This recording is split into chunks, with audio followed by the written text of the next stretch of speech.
એટલે દરેકને કહીશ કે લક્ષ્મી તમારા ઘેર ટકાવી હોય તો તમારી કુળદેવીને ઘેર પૂછતા હોય, એનો દીવો કરતા હોય તો રોજ જેમ તમે ખાવશો, ખાવા બનાવો છો ને ઘેર, દાળ ભાત પૂરી શાક જે બનાવો એ તેને ભોળું ધરાવવાનું રાખજો. અને પછી ધરાઈ પેલા બનાવી થાળી કાઢી અને એની આગળ જવાનું.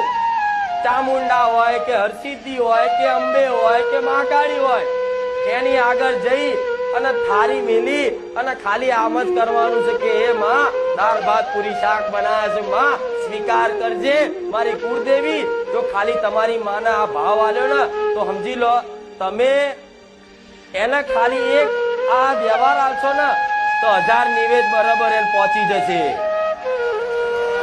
એટલે બધા કહી દઉં કેમની માતાજી કેમના કામ કરે છે, તો આ રીતે કામ કરે છે. માતા આ રીતે કામ કરું બરોબર. હવે કે છે મારી માતાજી તો ખોટા ચો ખાવાના, એવું નહીં કેતા.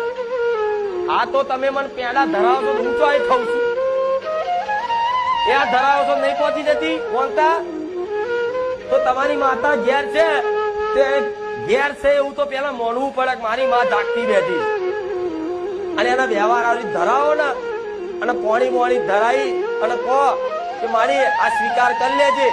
એટલે તમારે રાહ નહીં જોવાની કે ચામુંડમાં પોતાથી બોલે છે કે હા દીકરા મેં સ્વીકાર્યું. નહીં, તમે ભાવથી આલ્યું છે ને તો એને સ્વીકારી લીધું છે. હવે એ જ ગોણા લઈ એ જે બનેલું હોય એની પ્રસાદ રૂપે તમે લાવી તપેલા પાછું લાવી દો અને બધા પરિવારને ખવડાવો. તો હું માતા એવું કહીશ કે દરેક પરિવારની અંદર હારી સદબુદ્ધિ ના આવે તો મને મેરડી ના કહેતા.